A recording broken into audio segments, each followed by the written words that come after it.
In our previous features pitting the PS5 and the Xbox Series X against each other, we've spoken about everything from the console's specs to the controllers to the services and features that they will offer at launch. But now, Sony and Microsoft have both unveiled the details that will be the most crucial to anyone deciding whether or not to buy a new console, or which of them to pick up at launch.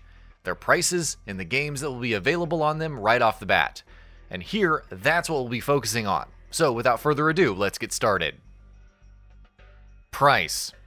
The price is perhaps the single most crucial factor that most people consider when making purchasing decisions, and both Sony and Microsoft have gone with some rather compelling prices for their next-gen consoles. There are a lot of factors to consider here, but if you cut right to the chase and ask which next-gen console is the cheapest of them all, the answer is simple: the Xbox Series S. The Xbox Series S is launching for $299, which is a ridiculously compelling price for a next-gen console, especially right at launch. But, as you'd expect, that comes with a caveat. Though the console will be using Microsoft's much-touted next-gen Velocity architecture, it will be making several sacrifices to its specs to get its lower price. The RAM and GPU in particular have significant deficiencies as compared to the Xbox Series X, which is the flagship next-gen Xbox, while the Series S won't be capable of delivering 4K visuals and will instead be targeting 1440p resolutions at up to 120 FPS, though as the generation progresses, the resolutions could go down to 1080p. Still, you will be able to play all next-gen games on the console, and for that, its $299 price is extremely good, especially if you don't care much for the technical side of things. The cheapest console after the Xbox Series S is the PS5 Digital Edition, which costs $399, though it is worth noting that for $100 more, that offers significantly stronger hardware. The PS5 Digital Edition, as its name suggests, is an all-digital console without a disc drive, just like the Xbox Series S. But, unlike its competitor, it hasn't made any other cutbacks. From the impressive SSD to the next-gen GPU and CPU, and in every other way imaginable, the PS5 Digital Edition is identical to the PS5 model that comes with a disc drive. And how costly is that model? Well, the flagship PS5, the one with a disc drive, will retail for $499. The $100 gap between the two variants is nothing to scoff at, especially when you consider the fact that digital media is becoming more and more prevalent as time goes on. It is worth noting that you won't be able to play your PS4 discs on the PS5 Digital Edition, while other options, such as buying used games or waiting on retail discounts for certain games, will also become unavailable to you. But if you're looking to save a chunk of cash while buying the console, the Digital Edition makes a very compelling argument. Also priced at $499 is the Xbox Series X, which is also significantly more powerful than the Series S, and will be Microsoft's flagship next-gen console, complete with 4K gaming and a much more future-proof RAM and GPU.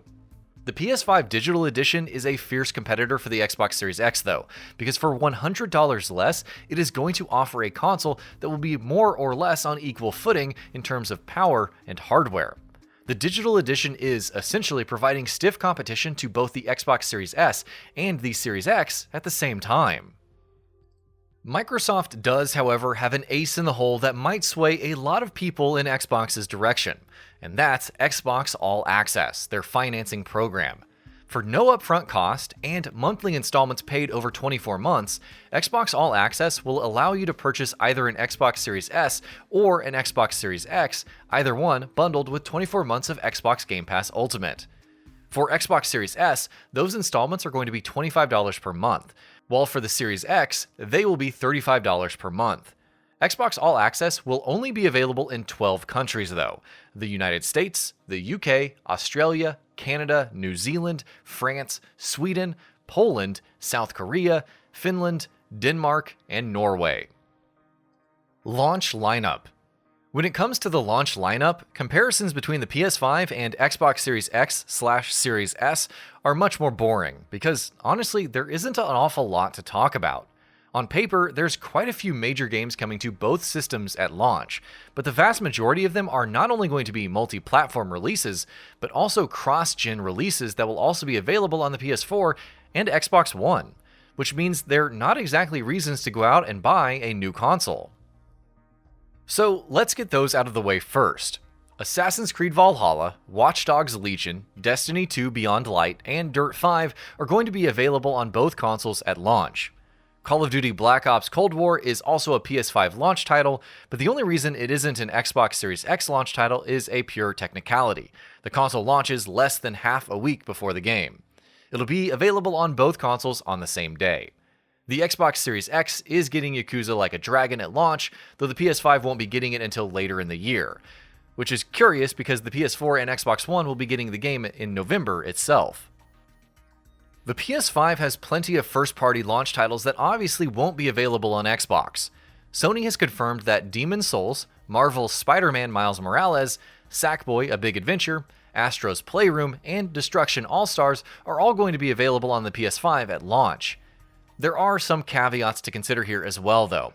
Astro's Playroom is essentially a tech demo for the DualSense's capabilities and will be bundled with all PS5 consoles.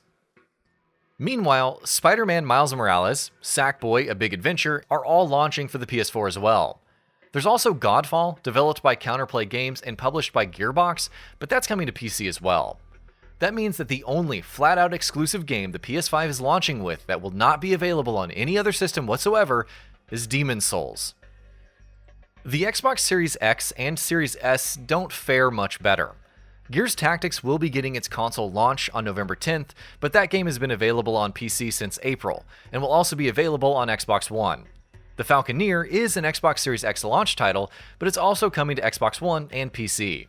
Tetris Effect Connected is coming on November 10th as well, but that's an expanded re-release of a 2018 game, and the new multiplayer content will be coming to PC and PS4 less than a year from now. Meanwhile, Bloober Team's ambitious horror title, The Medium, is due out this holiday, but the developer hasn't yet confirmed whether it will be able to hit the console's November 10th launch. Whenever that game does release, it will also be available on PC. Conclusion. So where does that leave us? If you want to make a decision based on launch titles, neither the PS5 nor the Xbox make a very compelling argument. Honestly, other than Demon's Souls Remake, there is no other game that you can't get anywhere else. So by default, there aren't a lot of system sellers. If you're excited enough about the Demon's Souls remake to go out and get a PS5 at launch, that's great. Outside of that though, every game available on the PS5 and Xbox Series X is going to be available on current-gen consoles. If, however, you're more concerned about price, the decision you have to make becomes a lot more interesting. The Xbox Series S is a shockingly well-priced console at just $299. And though it isn't very future-proof, it will play all next-gen games, which, after all, is what matters the most. But for just $100 more, the PS5 Digital Edition will do just that, while also delivering far more impressive and far more future-proof hardware. The PS5 and Xbox Series X at $499 apiece are both quite pricey, but they both have impressive hardware. All of this, however, is turned on its head by Xbox All Access, which is almost an offer you can't refuse with how reasonable and affordable it is. It's worth noting that it is only available in 12 countries, so that might not be available to you, but if you are in one of those 12 countries, it is a very tempting offer indeed. And that about does it for this video. If you enjoyed what you watched and want to see more from GamingBolt, you can always hit that subscribe button and turn on the bell icon next to it. That way you will never miss any of our videos.